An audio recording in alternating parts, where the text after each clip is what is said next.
Pega a gorda logo. Um sequestrador mascarado gritou, arrastando Alice com violência para dentro de uma van.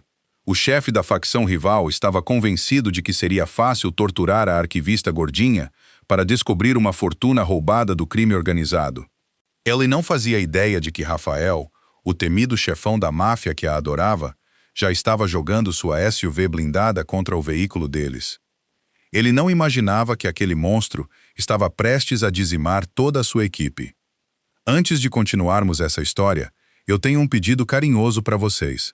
Se apertarem o botãozinho de estrela do hype logo abaixo do vídeo, essa história alcança muito mais gente que precisa ouvir isso. E se ainda não são inscritos no canal, fica o convite bem sincero. O apoio de vocês significa muito pra gente, de verdade. Agora sim, vamos voltar para o que aconteceu com Alice. Depois de 24 anos, Alice Ferreira era uma mulher marcada pelo próprio silêncio. Trabalhava como arquivista em uma sociedade histórica empoeirada e mal iluminada nos Jardins, em São Paulo, morava em um apartamento apertado de kitnet e passava as sextas-feiras lendo romances de páginas amassadas. Também era virgem. Não por alguma escolha piedosa ou voto religioso. Era simplesmente o resultado de uma ansiedade social grave e de uma sociedade que, desde pequena, tinha lhe ensinado que seu corpo era algo pelo qual precisava se desculpar. Alice era gorda. Carregava o peso em uma barriga macia e redonda, quadris largos e coxas grossas. Ao longo dos anos, travara uma guerra exaustiva com sua autoimagem, até chegar a uma trégua frágil em que aceitava seu corpo tamanho 48, mesmo que o resto do mundo dos relacionamentos parecesse completamente desinteressado nele. Ela escondia as curvas sob cardigãs largos e saias soltas, desesperada para permanecer invisível. A única pessoa que se recusava a deixar Alice desaparecer era Bia Rezende. Bia era o oposto polar de Alice. Barulhenta, sem papas na língua, magricela e cheia de dinheiro novo. Tinham se conhecido em um seminário do primeiro ano da faculdade e criado laços por um ódio compartilhado ao professor. Bia era ferozmente protetora com Alice, mas também dolorosamente alheia às realidades mais sombrias da própria família. Acreditava que o irmão mais velho, Rafael, era apenas um investidor de sucesso que, por acaso, tinha muitos homens grandalhões e cheios de cicatrizes trabalhando para ele. Você vai à gala hoje à noite, Alice, e eu não vou aceitar um não como resposta, Bia tinha declarado naquela manhã, jogando uma sacola de roupa cara sobre o sofá usado de Alice. Comprei uma coisa para você. Veste, faz o cabelo e deixa um homem te pagar uma bebida pelo menos uma vez na vida. Agora, parada no grande hall de entrada da mansão da família Rezende no litoral norte em Angra dos Reis, Alice se arrependia profundamente de ter cedido às exigências de Bia. O salão era um mar de smokings sob medida e vestidos de seda tamanho 36. O tilintar das taças de champanhe de cristal e o murmúrio da música clássica pareciam sufocantes. Alice puxava nervosamente o corpete do vestido que Bia tinha comprado para ela. Era um veludo verde esmeralda profundo que abraçava cada curva, cada dobra do seu corpo. Era objetivamente lindo, com um decote coração que valorizava os seios fartos e uma fenda que mostrava as panturrilhas grossas. Mas Alice se sentia completamente exposta. Sentia-se como um peixe-boi jogado num tanque cheio de tubarões elegantes e ferozes. Desesperada por um respiro, Alice saiu escondida do salão de festas, andando por um corredor comprido e mal iluminado, até encontrar uma porta pesada de mogno. Empurrou-a, entrando em uma imensa biblioteca de 2 andares. Soltou um suspiro pesado, fechando os olhos e se encostando na madeira maciça da porta. Parece que está contemplando uma fuga rápida. Alice engasgou, os olhos se abrindo de repente. Sentado numa poltrona de couro no canto mais escuro do cômodo, estava Rafael Rezende. Alice tinha visto o irmão de Bia apenas algumas vezes de relance. Ele tinha 34 anos, 10 a mais que Bia, e era completamente assustador. Rafael era construído como um trem de carga, ombros largos e músculos pesados sob o terno cinza chumbo sob medida. Tinha traços aristocráticos e afiados, mandíbula dura coberta de barba por fazer e olhos cor de obsidiana que não deixavam escapar absolutamente nada. Não parecia um investidor. Parecia um predador descansando entre caçadas. Desculpa, Alice gaguejou, as bochechas queimando. Não quis invadir, Sr. Rezende. Só estava tentando achar um lugar tranquilo. Rafael se levantou devagar, pegando um copo de cristal com líquido âmbar na mesinha de canto. Ao entrar no brilho ambiente da lareira, a respiração de Alice travou.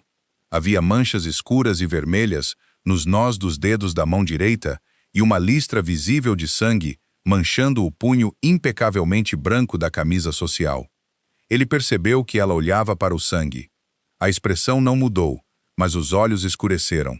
Calmamente pegou um guardanapo de linho de uma bandeja e limpou os nós dos dedos, embora a mancha no punho tenha permanecido. Questão de negócios, disse Rafael, a voz um barítono baixo e rouco que mandou um arrepio involuntário pela espinha de Alice. Nada que te diga respeito, Alice. Ele sabia o nome dela. A percepção mandou um frio pelo estômago dela. Eu já vou, disse ela baixinho, virando-se para pegar a maçaneta de latão. Não vá. O comando foi suave, mas carregava um peso inegável. Rafael fechou a distância entre eles, parando a poucos passos. O cheiro dele, colônia de cedro cara misturada com algo metálico e afiado, a envolveu. As festas da minha irmã são notoriamente irritantes, murmurou ele, o olhar descendo dos olhos arregalados e assustados dela até o decote, a curva da cintura e a largura dos quadris. Ele não olhava para ela como os outros homens, com pena, nojo ou dispensa educada. Olhava como um homem faminto que acabava de encontrar um banquete. Você está linda hoje, disse ele. Alice estremeceu. O elogio parecia uma armadilha. Por favor, não zombe de mim, sussurrou, olhando para os saltos pretos discretos. Sei como pareço nesse salão. Sei que não pertenço aqui. Rafael se aproximou mais, levantando uma mão grande e quente.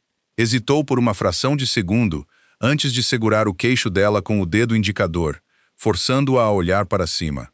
Eu não zombo de mulheres. E nunca minto, disse ele, a voz caindo para um sussurro perigoso.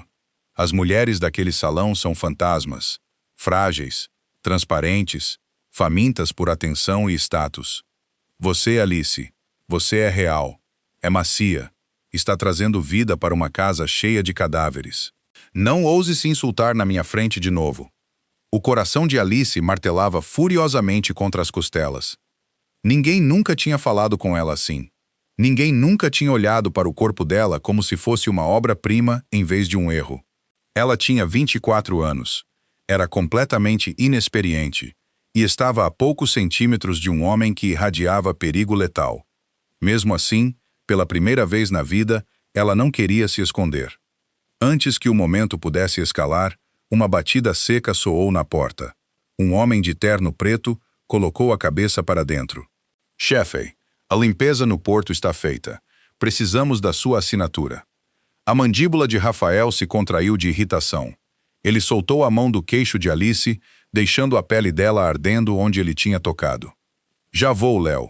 Olhou de volta para Alice, a expressão endurecendo de volta na máscara de um chefão. Fica perto da Bia hoje à noite. E Alice, usa verde mais vezes. Nas 2 semanas seguintes, Alice tentou se convencer de que o momento na biblioteca tinha sido um sonho febril. Voltou à sua vida quieta, catalogando mapas antigos e comendo comida pronta de pijama. Mas o fantasma de Rafael Rezende persistiu. Então o fantasma virou carne. Começou de forma sutil.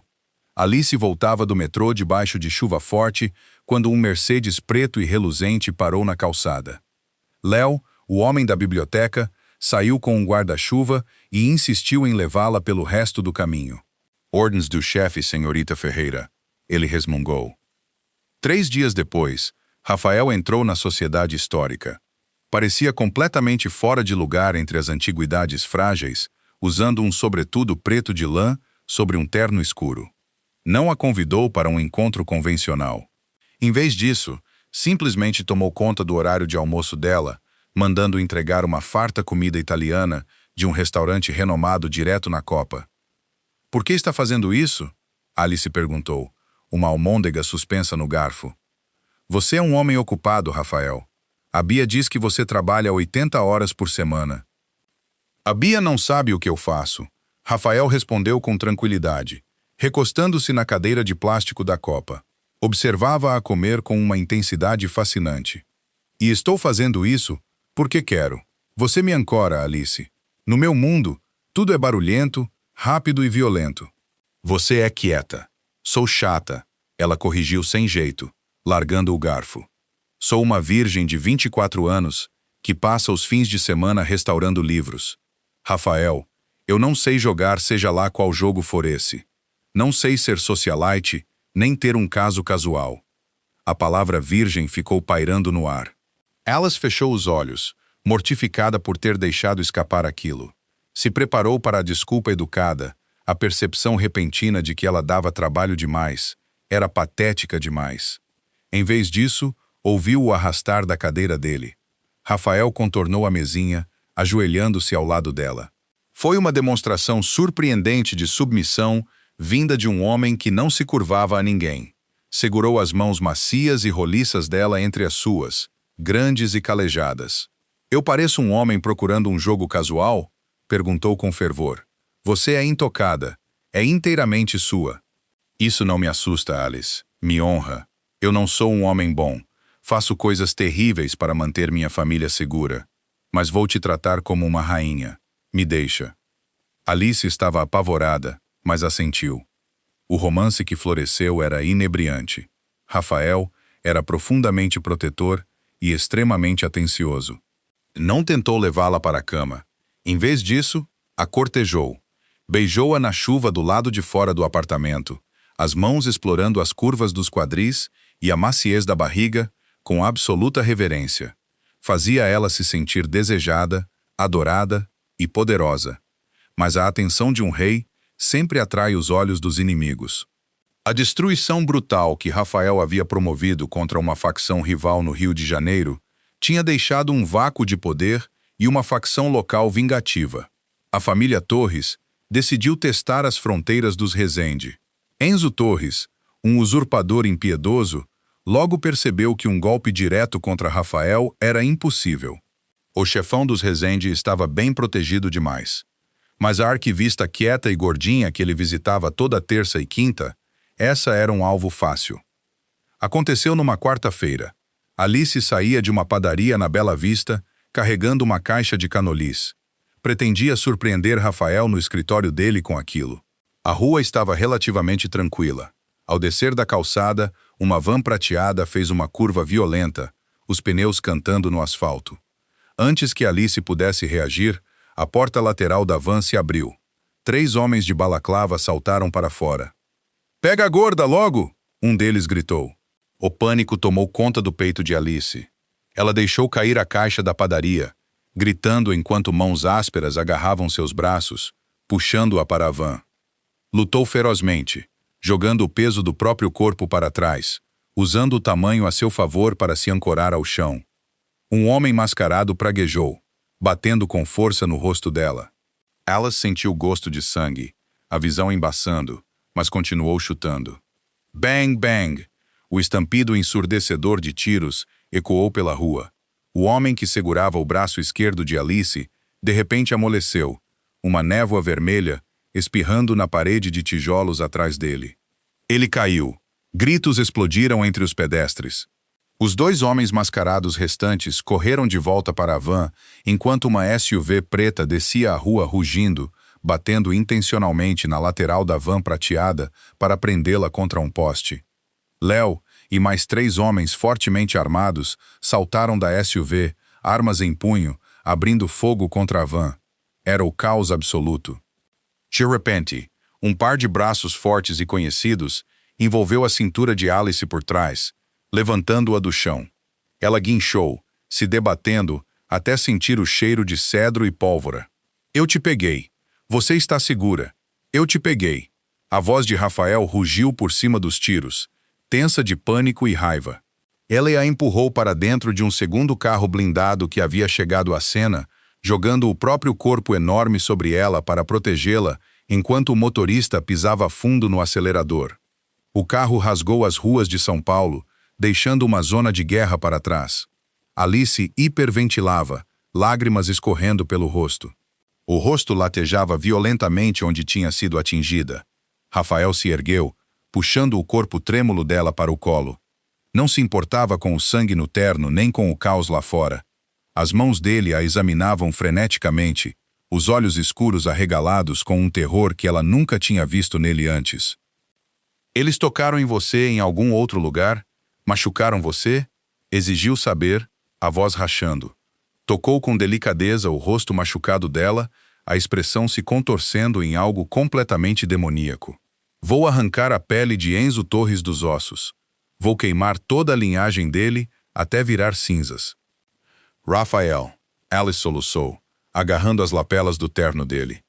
A realidade do mundo dele tinha colidido violentamente com o dela. O sangue no punho na noite em que se conheceram não era uma questão de negócios, era assassinato. E agora ela estava na mira. O que está acontecendo? Quem eram eles? Rafael a puxou com força contra o peito, enterrando o rosto no cabelo dela. Eram homens mortos andando, prometeu, o tom assustadoramente calmo. Vou te levar para um esconderijo seguro.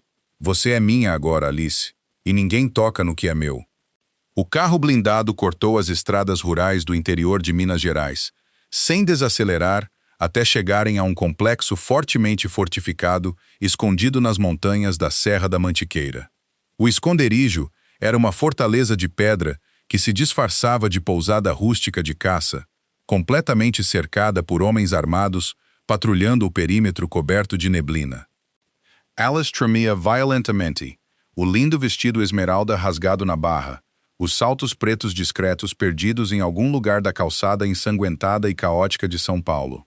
Rafael a carregou para dentro, o rosto uma máscara aterrorizante de raiva controlada e vigilância extrema. Passou pela sala de estar luxuosa e a levou direto pela grande escada de carvalho até a suíte master, depositando-a com cuidado na beirada de uma cama king-size enorme. Entrou imediatamente no banheiro da suíte, voltando um momento depois com um pano morno e úmido. Ajoelhando-se diante dela, começou a limpar cuidadosamente a sujeira e o sangue seco do rosto machucado. O feroz e intocável chefão da facção estava visivelmente tremendo. Eu falhei com você, Rafael sussurrou, a voz rasgada de uma vulnerabilidade que partiu o coração dela. Trouxe meu mundo violento direto para sua porta. Sinto muito, profundamente, Alice. Ela respirou fundo e devagar. O pânico imediato estava diminuindo, substituído por uma confusão profunda e angustiante. Por que eu, Rafael? Enzo Torres é um monstro, mas você tem guarda-costas fortemente armados, fortalezas, milhões em recursos. Por que ele arriscaria uma guerra total nas ruas, em plena luz do dia, só para pegar uma arquivista histórica de 24 anos? Não faz nenhum sentido lógico. Eu não sou ninguém, sou só eu. Rafael parou de limpar o rosto dela. Soltou um suspiro longo e pesado, largando o pano manchado na mesinha de mogno. Sentou na beirada do colchão ao lado dela, deixando uma distância respeitosa. Passou uma mão manchada de sangue pelos cabelos escuros, parecendo de repente muito mais velho que seus 34 anos. Porque você não é só uma arquivista, Alice, disse Rafael baixinho, olhando nos olhos dela. E você não é só a minha fraqueza. Você é um cofre. Alice piscou, a mente completamente vazia. Um cofre? Do que você está falando? Sua mãe, Rafael começou, o tom mudando para algo clínico, algo enraizado numa história real e perigosa. Você me contou que ela morreu quando você era pequena. Me contou que ela era uma contadora quieta. Ela era, Alice disse na defensiva, cruzando os braços sobre a barriga macia. Trabalhava para uma pequena empreiteira na Zona Leste. Ela trabalhava para uma fachada. Rafael corrigiu com gentileza, a voz baixa. Sua mãe era uma contadora fantasma. E não trabalhava para qualquer um, Alice. Trabalhava diretamente sob as ordens do tio Zeca e da cúpula da família Barbosa no fim dos anos 80 e começo dos 90.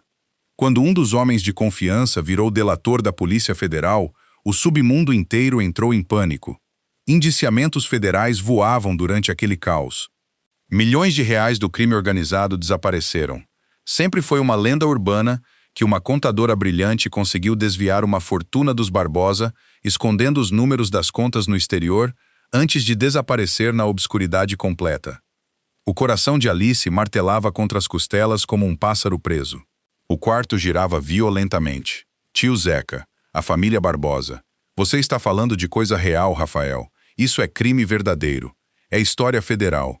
Minha mãe era. Ela fazia biscoitos de gotas de chocolate para mim.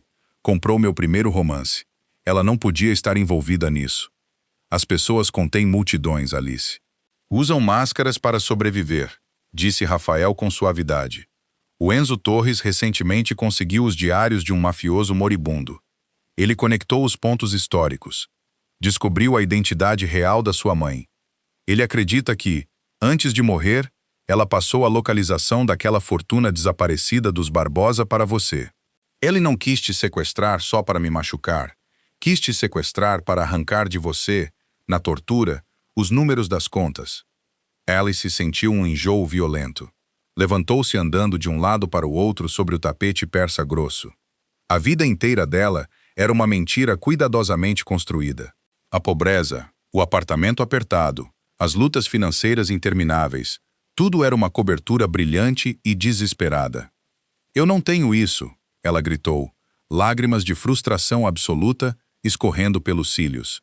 Não tenho nenhum dinheiro escondido. Eu catalogo mapas históricos empoeirados. Não sei nada sobre a família Barbosa ou milhões roubados do crime organizado. Eu sei, disse Rafael, levantando-se e puxando-a com força para o peito. Envolveu os braços enormes ao redor do corpo macio e trêmulo dela, ancorando-a à realidade. Eu sei que você não tem, mas o Enzo nunca vai acreditar nisso. O que significa que preciso acabar com ele antes que tente te pegar de novo. Naquela noite, a realidade aterrorizante da nova situação de Alice se assentou fundo nos ossos dela. Estava sendo caçada. Era um alvo de alto valor. Enquanto ficava no banheiro suntuoso, olhando o próprio reflexo no espelho, sentiu uma mudança interna profunda. A garota que escondia desesperadamente o corpo cheio sob cardigãs largos parecia distante, como uma estranha. Ela era uma sobrevivente. Tinha lutado contra homens armados. Tinha conquistado o coração de um rei poderoso da máfia. Quando voltou para o quarto, banhada pelo brilho quente e tremeluzente da lareira, Rafael estava parado junto à janela, olhando a neblina caindo lá fora. Tinha tomado banho e vestido uma calça de moletom cinza macia e uma camiseta preta simples que se esticava apertada sobre o corpo musculoso. Rafael, ela sussurrou no quarto silencioso. Ele se virou. Alice deixou o robe de seda escorregar dos ombros, se acumulando graciosamente aos pés. Ficou diante dele numa camisola de algodão simples e prática, as curvas grossas e as dobras macias completamente à mostra. Estava apavorada, o coração ameaçando saltar do peito, mas se recusou a desviar o olhar. Rafael parou de respirar. Atravessou o quarto devagar, como se estivesse se aproximando de uma criatura selvagem, bonita e arisca. Parou diante dela, os olhos escuros e perigosos cheios de absoluta reverência e calor. Alice, ele murmurou, a voz grossa de emoção crua. Você não precisa fazer isso. Não hoje. Não depois de tudo que você passou hoje. Eu quero, ela disse, a voz surpreendentemente firme e clara. Passei 24 anos me sentindo invisível, me sentindo errada, sentindo que meu corpo era um castigo pelo qual eu tinha que me desculpar. Você olha para mim como se eu fosse um prêmio, Rafael. Quero ser seu prêmio hoje. Quero me sentir viva. Rafael gemeu, enterrando as mãos grandes no cabelo dela. Trouxe os lábios até os dela, beijando-a com uma fome desesperada e consumidora. Não havia absolutamente nenhuma hesitação, nenhum julgamento. Ele adorou cada centímetro dela. Quando a carregou até a cama, foi infinitamente gentil, tratando o corpo intocado dela com uma devoção ardente que quebrou completamente todas as inseguranças que ela já tinha carregado. Pela primeira vez na vida, Alice se sentiu completamente linda. Perdeu a virgindade não para um garoto de faculdade desajeitado e nervoso, mas para um chefão da máfia endurecido e letal que a tratou como se fosse a única mulher na face da terra. A paz frágil do esconderijo na montanha durou exatamente 48 horas. Foi logo depois do amanhecer de sexta-feira, quando os alarmes de proximidade dispararam estridentes pelo complexo. Alice se sentou de repente na cama, agarrando o edredom pesado contra o peito em pânico absoluto. Rafael já estava se movendo, o corpo letalmente ágil saindo da cama e vestindo o equipamento tático escuro com uma eficiência aterrorizante e treinada. "Fica longe das janelas", ordenou com firmeza, jogando para ela uma calça de moletom e um suéter de lã grosso. "O Enzo nos achou. Trouxe um pequeno exército." Lá fora, o rugido ensurdecedor de tiros automáticos rasgou a manhã silenciosa. Alice se atrapalhou para vestir a roupa, as mãos tremendo violentamente. Conseguia ouvir Léo gritando ordens com agressividade no corredor, o baque pesado das botas táticas e o assobio aterrorizante das balas rasgando as paredes de madeira grossa da pousada. Rafael prendeu um colete pesado sobre o peito largo e checou o carregador do fuzil de assalto. Foi até Alice, segurando o rosto dela com as mãos e beijando-a com força e rapidez. "O Léo vai te levar para a sala de pânico no porão. Tem paredes de aço reforçado e uma linha telefônica segura. Você não abre essa porta para ninguém além de mim." Entendeu completamente Alice. "Por favor, não morre", ela soluçou, se agarrando desesperadamente ao colete tático dele. "Por favor, agora eu tenho motivos demais para viver", ele prometeu, os olhos cor de obsidiana, faiscando com uma intenção letal e inflexível. "Vou acabar com isso." Ele a empurrou para o corredor bem no momento em que uma explosão violenta e enorme sacudiu a frente da pousada. A onda de choque jogou Alice com força contra a parede. Poeira e destroços de madeira despencaram do teto. Léo agarrou o braço dela, puxando-a e arrastando-a até a porta escondida do porão. "Anda, Alice! Anda!" Léo gritou, puxando-a pela escada estreita e escura. Chegaram à porta pesada de aço da sala de pânico. Léo digitou rapidamente um código, empurrando-a para dentro do bunker claustrofóbico revestido de concreto. Enfiou uma pistola carregada nas mãos trêmulas dela. "Aponta e aperta o gatilho se alguém passar por essa porta", ordenou, fechando a porta pesada de aço e trancando-a em segurança lá dentro. Alice foi imediatamente mergulhada num silêncio aterrorizante e isolado, quebrado apenas pelos estampidos abafados e distantes da guerra que se travava violentamente lá em cima. Encolheu-se no canto escuro, agarrando o metal frio da arma, cercada por rações de emergência empilhadas e um painel de monitores de segurança que só mostravam estática. A mente dela corria freneticamente no escuro. Enzo Torres estava destruindo tudo, arriscando aniquilação federal total. Tudo por uma fortuna fantasma. O dinheiro dos Barbosa. Alice fechou os olhos com força, tentando desesperadamente pensar além do terror cegante. A mãe dela tinha sido uma mulher incrivelmente meticulosa. Não deixava nada ao acaso. Se tinha realmente roubado milhões da facção mais perigosa da história de São Paulo, não teria simplesmente decorado os números das contas. Teria escondido em plena vista. Teria escondido exatamente onde só uma contadora ou uma arquivista pensaria em olhar. De repente, uma memória adormecida bateu com violência na mente de Alice, com a força de um trem desgovernado, o diário de couro. Quando Alice tinha 10 anos, a mãe tinha dado a ela uma cópia antiga e belamente preservada, encadernada em couro, do Conde de Monte Cristo. Estava fortemente anotada na letra limpa e incrivelmente precisa da mãe. Alice sempre achou que fossem apenas anotações acadêmicas sobre a literatura clássica, mas os números nas margens estavam repletos de longas sequências de dígitos aparentemente aleatórios, que a mãe alegava, rindo, serem códigos de catalogação de biblioteca que estava praticando para o trabalho. Era o livro-caixa. Alice engasgou em voz alta, deixando a arma cair no chão de concreto. Tinha doado orgulhosamente aquele livro específico para o cofre de coleções raras da Sociedade Histórica 3 anos atrás, pensando que era uma homenagem bonita e apropriada à mãe falecida. Estava agora numa caixa forte climatizada e altamente segura em São Paulo. Um tremor violento e enorme sacudiu a sala de pânico. A porta de aço gemeu com violência. Alice gritou, recuando enquanto o mecanismo de travamento começava a soltar faíscas e fumaça.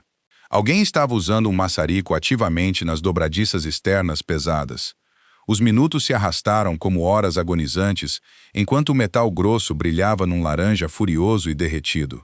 Finalmente, o aço pesado cedeu com um estalo terrível.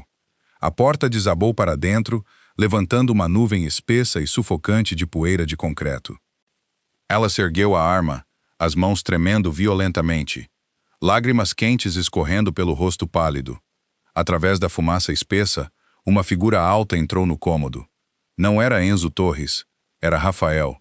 Estava coberto de terra e sangue, o rosto marcado de fuligem escura. A respiração incrivelmente pesada e irregular.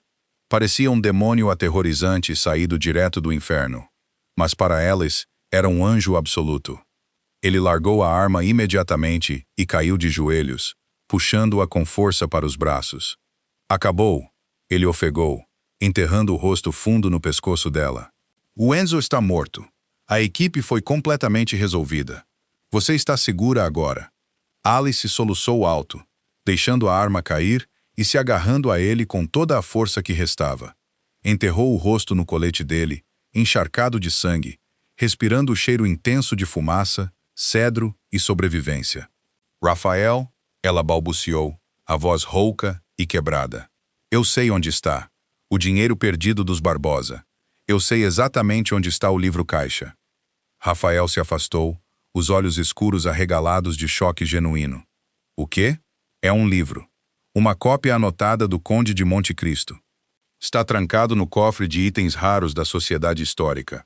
Ela riu, um som levemente histérico e quebrado escapando dos lábios. Minha mãe realmente roubou do tio Zeca e entregou tudo direto na minha mão. Rafael a encarou, a imensa realidade das palavras dela se assentando devagar sobre ele. Então um sorriso lento, sombrio e incrivelmente bonito se espalhou pelo rosto machucado.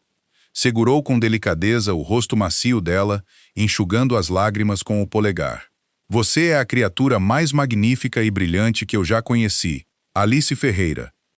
2 semanas depois, a Sociedade Histórica de São Paulo recebeu uma doação anônima enorme, que financiou completamente as operações pela próxima década. A coleção de livros raros, porém, ficou discretamente sem um volume específico encadernado em couro. Alice e Rafael não ficaram em São Paulo. A revelação do livro-caixa dos Barbosa deu a Rafael mais do que o suficiente em influência e capital financeiro para desmantelar permanentemente os remanescentes dos Torres e estabelecer um tratado de paz intocável entre as facções. Ele se afastou oficialmente da violência do dia a dia, deixando Léo no comando das ruas para se dedicar inteiramente ao império legítimo de imóveis comerciais. Logo se mudaram para uma propriedade extensa e ensolarada na Toscana, na Itália. Alice estava graciosamente parada na varanda, observando os vinhedos ondulados banhados de sol, vestindo um robe de seda verde esmeralda fluido. Tinha 25 anos agora e não escondia mais o corpo. Vivia isso plenamente. Era amada com ferocidade, completamente e perigosamente. Rafael saiu para a varanda, envolvendo os braços fortes ao redor da cintura larga dela por trás e pressionando um beijo terno no ombro macio e nu. "O que você acha, senhora Rezende?" murmurou, apoiando o queixo áspero suavemente no ombro dela.